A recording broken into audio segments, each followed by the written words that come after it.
Kyriakos, Mr. Prime Minister, thank you so much for your time. Well, Manfred, it's a pleasure to welcome you here in the Prime Minister's office. Thank you so much. We are living in a moment of history. Indeed. The Ukraine development, it's amazing. We had this week President Zelensky in the European Parliament in the plenary debate, and it was an emotional moment. And he was asking us in the European level one question: is it worth to fight? And my answer was, from an EPP point of view, you are the heroes of our European way of life today. You are defending democracy, you are defending rule of law, freedom, and that's why, yes, you are welcome. You are part of us. So it's really a moving. It was a very moving moment, and we had a very similar experience at the last European Council. As you probably know, we had the ability to speak to President Zelensky, and it was right at the beginning of the attack. And he told us openly that this may be the last time you see me alive. And I think his intervention really shook up the Council. And I think it was one of the reasons why, after our initial hesitance, we decided to move full speed ahead with a very aggressive sanctions package. And it is so important that Europe is united on this topic and willing to defend, as you said, freedom, territorial integrity, international law. Greece has been a country that has always been fighting for these fundamental premises, and that is why we always supported from the beginning the harshest possible sanctions. We were also one of the countries that decided to send military assistance to Ukraine. And one of the reasons is because we have been facing similar geopolitical challenges. So we want to be sure that we have the moral stature, if ever we are faced with a similar challenge, that when we ask our European partners for help, that we would have done everything in our capacity to help another European country, even if it is not a member of the European Union, that is now facing such a challenge. And that has to be criticized, because you're right. When it was, for example, on the migration situation, now we are activating an immediate action that everybody shows solidarity in this moment. But when there was a problem for Greece, this was not the case. So that's why an equal treatment in Europe is so important. And the second issue is for sure the defense and security threats here in the region with Turkey. To be clearly outspoken that what is Turkey doing here in the region is unacceptable. It's not a problem between Greece and Turkey, it's a problem between Europe and Turkey. In these aspects, I think Greece deserves the same treatment like other countries. Yeah, and I think you're absolutely right. On migration, you remember when we faced the challenge at Evros, European Union did support us at the time, and the presence of the leadership of the European Union was very important. But unfortunately, we have not yet reached an agreement on what a common asylum and migration pact would look like. But I'm very happy that now we are welcoming refugees, because these are real refugees, because we always need to keep in mind the distinction between refugees and economic migrants. Refugees are people who are fleeing persecution and war. And right now, this is exactly what has happened in Ukraine. We had 1 million refugees leaving within a week. In Syria, we reached the 1 million mark after 3 months. So this is how dramatic the situation is. And of course, we are particularly concerned because we have a Greek-speaking minority in Mariupol, which is currently besieged. Maybe by the time this plays, it already will have fallen into Russian hands, but it is a humanitarian catastrophe. So we have an additional reason to be very, very concerned and very, very open to those people who actually flee war and persecution. Now, on defense, we've had these discussions. You've always been an advocate of Europe building up its geopolitical strength. There was an imbalance. We are an economic superpower, but geopolitically and on a defense point of view, we were rather weak. I'm glad this is changing. We've had these discussions at the level of the Council. I was one of the first to advocate that we need to exempt either all or part of the defense spending towards our budgetary goals and targets. I'm happy that Germany made a dramatic U-turn. And we need to understand that if we are to defend our way of life, economic power on its own is not going to do the trick. We also need hard power. There may be cases when we may need to intervene without the help of NATO. or without the assistance of NATO. And I'm happy that this time we took decisions as a European Union. As a European Union, we decided to offer Ukraine military assistance. The sanctions were decided at the EU level. Of course, we coordinated with NATO. We coordinated with the US, and this is particularly important. But I think history will be kind with the European Union in terms of our reaction and really rising up to the moment and meeting the challenge head on. Because as you said, this is existential. This is the first war, with the exception, I need to point out, only with the exception of the Cyprus invasion, which people tend to forget, because there we also had an invasion under the pretext of a genocide. And Cyprus is still occupied 48 years later. Yes. But in terms of the European mainland, this is something which was inconceivable. A full war in Europe, and the consequences will be severe. And we need also to explain that this is Putin's war. Yeah. It's not Russia's war. It's Putin's war, because I'm sure that the majority of Russians don't support this war. And unfortunately, but this is the way things go. They will face the consequences, because the economic consequences are going to be dramatic for Russia. No, I'm really very happy that with the preparatory work on European level, the leaders decided finally to be clear on this. I must say that one lesson is when we look to what happened in the last month and even years, I would say we have to get rid of our naivety on European level on some of the issues, because Crimea already happened. Syria, the bombing in Syria already happened with Russian troops. And when I see my chancellor in Germany, a socialist chancellor in Germany, he was even not ready 2 weeks ago to mention Nord Stream 2 as a possible sanction. Yeah, but it happened. Yeah. It happened now, but I think the lesson we have to learn is probably we must be stronger, we must be better prepared for the challenges of today. Yeah, and of course we also need to, and of course sanctions, if they are massive, do work. Cherry-picking sanctions, just because we say we did something.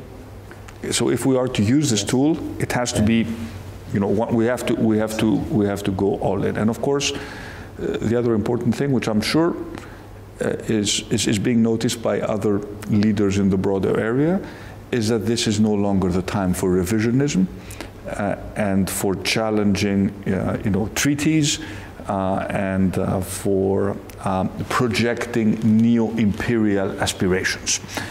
And I'm sure that this also will be noticed in Turkey.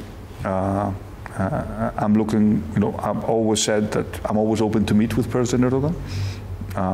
And I think we are 2 NATO members on the southeastern flank.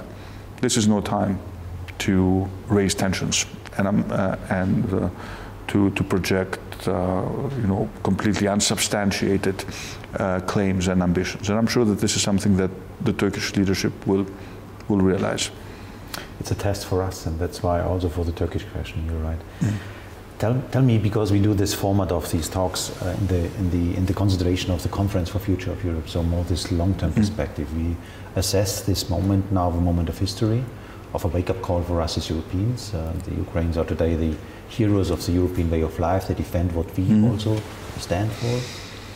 When you reflect about the middle and long-term perspective for the European project, what is then in your mind? What do you have as projects? We were always a big believer. I was a big believer in this. I mean, we call it strategic autonomy, but for lack of another term, this is a good term. I mean, we need to be able to. We need a Europe that is able to be strong economically. We are. We need a Europe that's also strong on the energy point of view, and leaders in the green transformation, but doing it in a way that is not going to change and disrupt the European way of life. I'm concerned with what's happening now with the gas market. I think the gas market is broken. This is not a market that's driven by supply and demand. Look at the oil market. We see increases, but we don't see these types of fluctuations. So we need to be careful that at the end of the day, markets are important, but they need to serve the interests of people. And maybe changes need to be made. I'm not saying we should scale down our green ambition, Because at the end of the day, when it comes to energy, renewable is cheaper than gas. It's cheaper than coal, it's cheaper than nuclear. So we need to really invest heavily in renewable and do it also in a decentralized manner. For example, we do it in Greece. We need to give businesses the opportunity to set up their own photovoltaic and have their own energy without bureaucratic hassles and other constraints. We need to invest more in energy efficiency. We're doing that in Greece in terms of really ambitious programs. For example, we have a program in Greece where we want to change old air conditioning. This is very important for the summer. Now with electricity bills where they are, you have an additional incentive to invest in a sort of a low consumption air conditioning. So all these need to be part of an agenda of how we make the green transition without causing disruption for our citizens. And if that means in the short term, we need to support governments in supporting households with these energy prices. We cannot just do it at the national level. And if this means, I'm not recommending a second RRF, but isn't this as severe a challenge economically as the pandemic was? I think it is. Absolutely. And if it isn't as severe, it is certainly severe enough to warrant a European response. And we've proven that if we can mobilize European resources, we can actually address these problems and convince people that Europe is on their side. Because right now, people will tell you, okay, fine, I like the green transition, but there's a war, I don't really understand how the market is working, and I'm paying so much more on electricity. What's happening? And they're going to ask the question, where is Europe to help me in this transition? So this is important. And of course, the geopolitical aspect, very important. I mean, we need a Europe that protects peace. And a peacekeeping Europe needs to be a Europe that projects power. We need to consolidate our defense industry. We need to be leaders in defense. We need to be leaders in cyber, leaders in space. And we can only do that if we work together. We need common procurements. We made big procurement decisions. We decided to purchase European. We have a strong relationship with the US, so that's always going to be the case. And I think this bond is unshakable at the end of the day. But we cannot afford to be, as you said, we cannot afford to be naive. We should not confuse strategic patience with strategic naivete. That's a different story.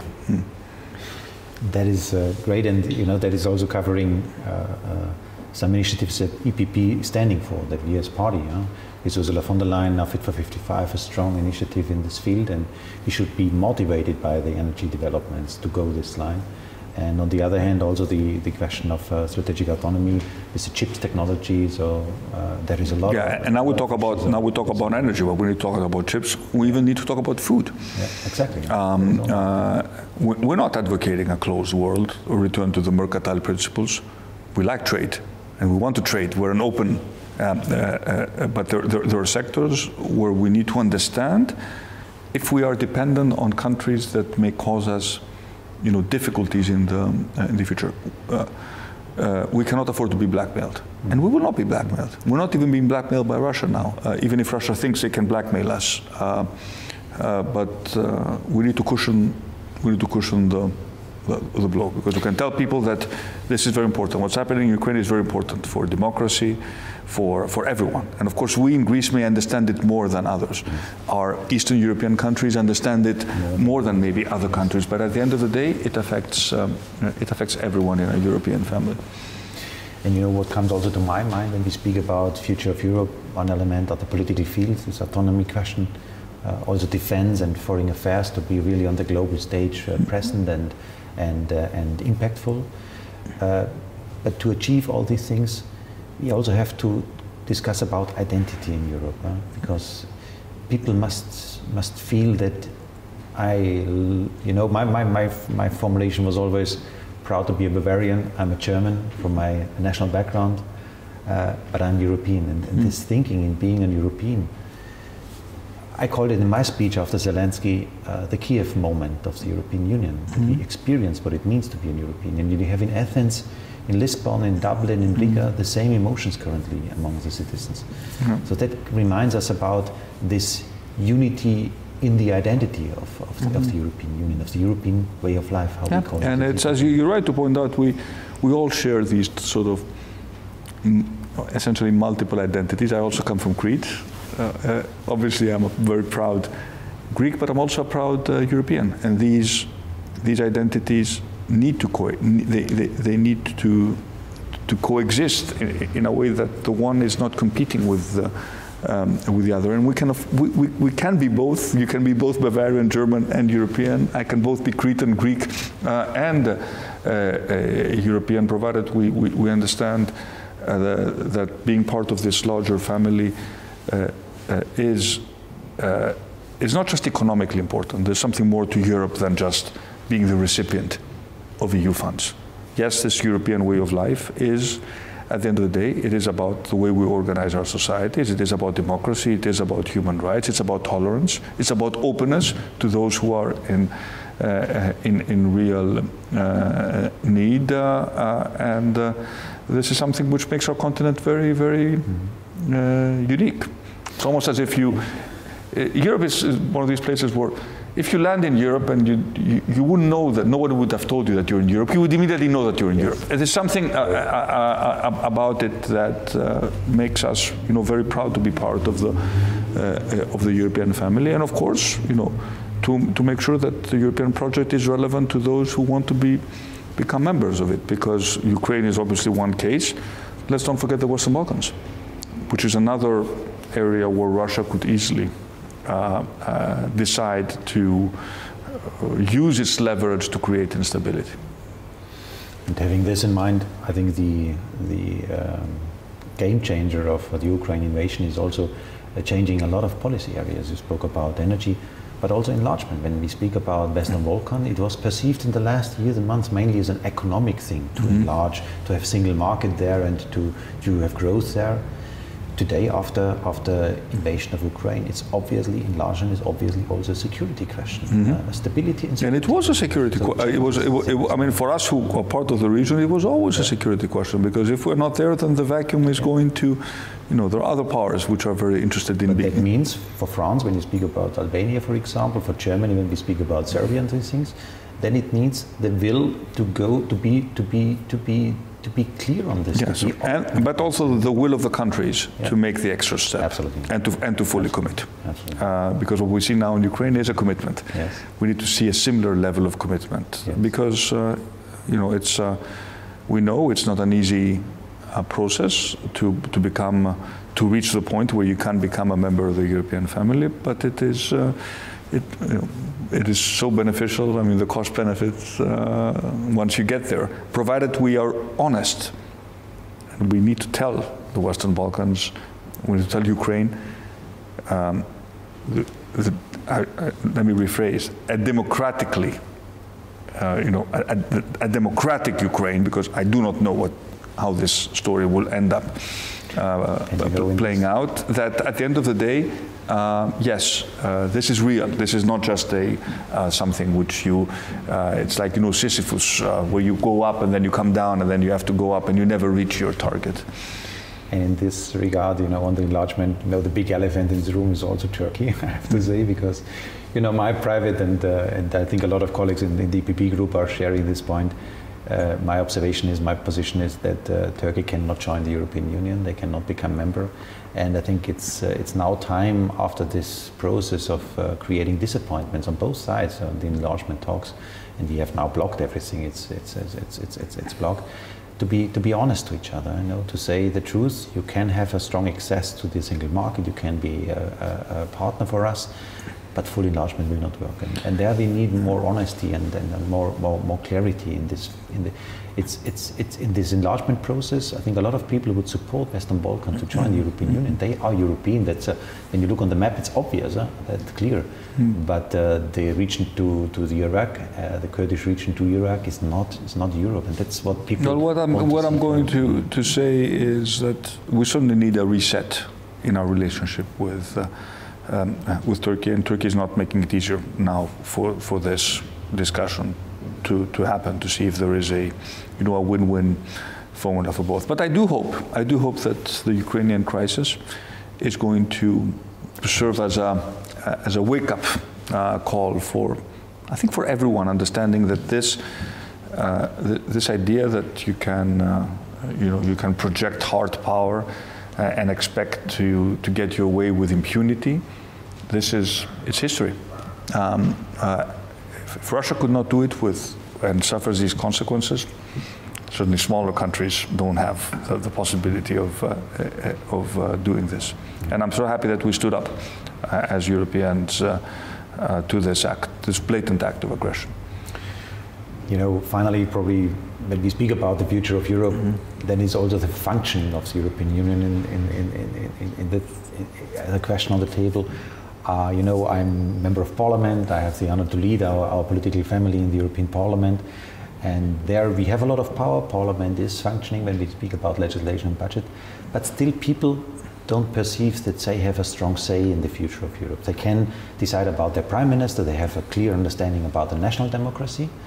But on European level, it's, we have in this process of citizens' participation in the Conference for the Future of Europe, we have one proposal on the table where people are considering, and that is voted in 2/3 majority in favor, to have in the future a direct election of a president of the European Union. What do you think about that kind of initiative? Look, at the end of the day, well, this is a painful topic, I think, because we tried the experiment with the Spitzenkandidat and it didn't work. So it's also something to consider. If we want to increase legitimacy and accountability, we need to start thinking out of the box. And this is certainly an out-of-the-box proposal. But again, Europe, I think, has proven, at least in 3 instances over the past 2 years, that it can take big step forwards. Vaccines, RRF, and next generation EU, and Ukraine. These are 3 good moments for Europe. So let us stop, bashing the European Union right, left, and center, and at least look at those instances where we understand that there is real value in being part of a European family. Absolutely, and having the challenges now in front of us for the next decade, and there are a lot of them, then it gives us exactly the idea that together we are strong. And our political family, the EPP, to be at the forefront. Because, at the end of the day, our values, and I think our approach about, social, the social component of a market economy, these are very relevant topics these days. And there, we count on you, because you are a strong pillar of EPP. Well, you are one of the strong leaders in the EPP family, and a lot of support from Greek people, from the Greek society. For you. We do our best. I think we are changing Greece. Greece is no longer the country that it was 3 years ago. And we prove that reforms can actually work for the benefit of every Greek and create jobs. At the end of the day, this is the most important thing. We lower taxes. We increase the social network of support, reforms in education, healthcare.